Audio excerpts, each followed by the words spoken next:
नमस्कार दोस्तों। तो ये रही लॉन्ग वीडियो।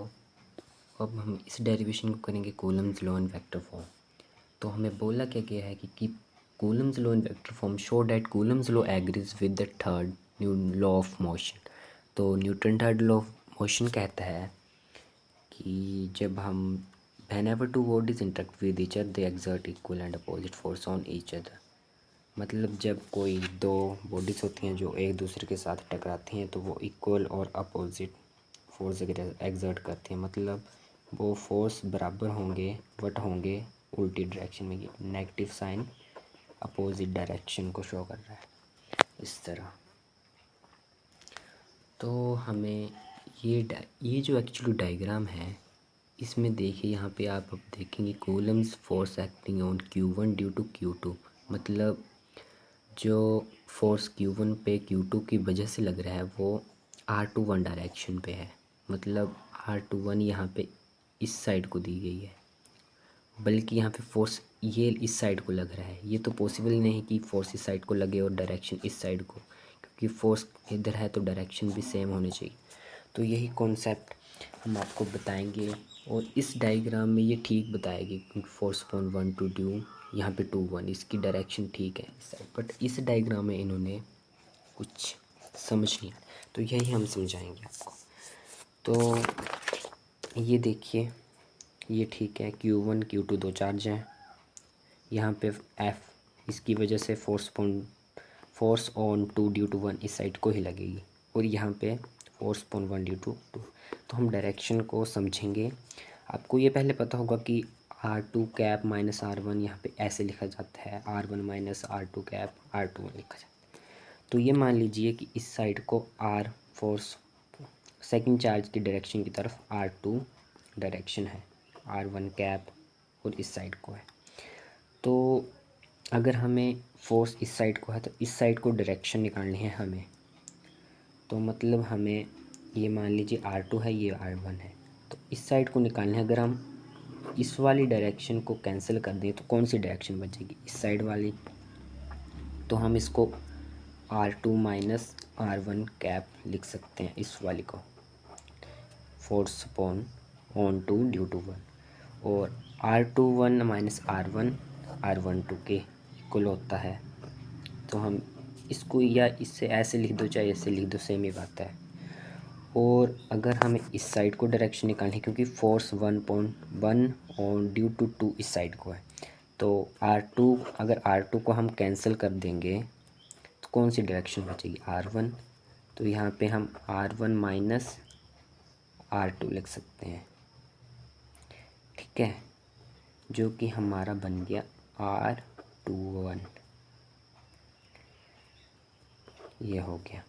तो अगर हम इसको थोड़ा सिंप्लीफाई करें, इतना तो आपको समझ आ गया कि अगर हमें R2 की तरफ लेना है तो R1 को माइनस कर दो, अगर R1 की डायरेक्शन लेना है तो R2 को माइनस कर दो, ठीक है।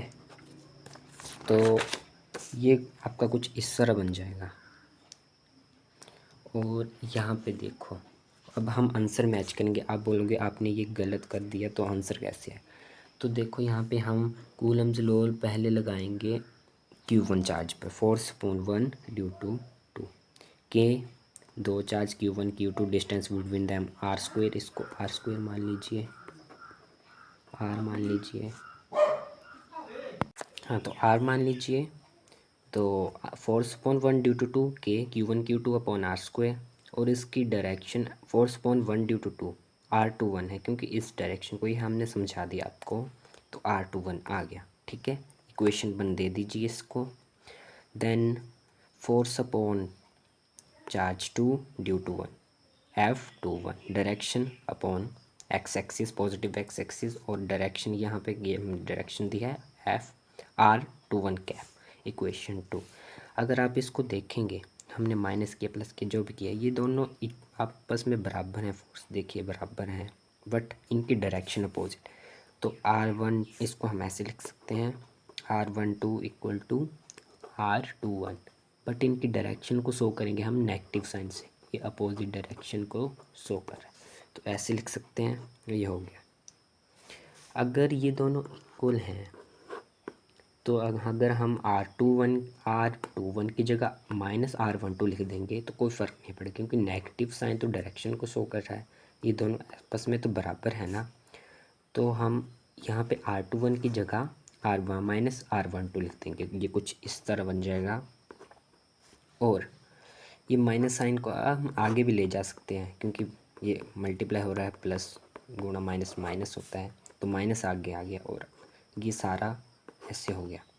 के Q1 Q2 upon R² R12, ये तो फोर्स अपॉन 2 ड्यू टू 1 है, ये देखिए force upon 2 due to 1 same है दोनों। अगर हम इसकी जगह फोर्स अपॉन 2 ड्यू टू 1 लिख सकते हैं तो कोई फ़र्क नहीं पड़ता, क्योंकि दोनों इक्वल हैं।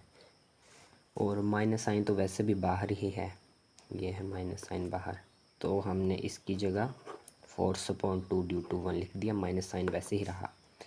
और ये हमारा कुछ कुछ इसकी तरह लग रहा है ना, फोर्स अपॉन 1 2 और बीच में नेगेटिव साइन जो कि डायरेक्शन को शो कर रहा है, यहाँ पे भी ये अपोजिट डायरेक्शन को शो कर रहा है। तो this shows the third law. अब आप बोलेंगे कि इस क्वेश्चन ये आपने अपने तरीके से किया, जैसे मैंने बताया R2 - R1, तो ये क्वेश्चन बुक के साथ मैच कर रहा है, तो आप खुद देख लीजिए। ये है Coulomb's law, Coulomb's force acting on Q1 due to Q2, force upon 1 to 2 के Q1 Q2 R² R21 cap. यहाँ पे भी देखिए R21 कैप आ रहा है, और 2 पे यहाँ पे 2 पे R12 बाकी सारा सेम आएगा, देख लीजिए आप खुद मैच कर लीजिए वीडियो को पॉज करके। ये देख लीजिए, अगर आपने इसको ऐसे से लेना है तो आप इसको ऐसे भी ले सकते हो। तो अब कंक्लूज़न ये है कि यहाँ पे डायग्राम अलग है, यहाँ पे अलग है, आंसर फिर भी सेम आ रहा है, क्योंकि एक्चुअली ये क्या किया गया है, यहाँ पे ये ठीक ये डायरेक्शन सेम है, बट यहाँ पे इनको ये आगे पीछे कर दिया, मतलब ये थोड़ा आगे पीछे लिख दिया। यहाँ पे अगर ये ठीक है तो ये डायरेक्शन गलती, या इस साइड को होना था और ये वाला इस साइड को होना था, उल्टे साइन लगा दिए, बाकी सब ये ठीक है। और Coulomb's force between charge in terms of their position vector, ये कॉन्सेप्ट थोड़ा लगे, इसको हम अगले वीडियो में करेंगे। धन्यवाद।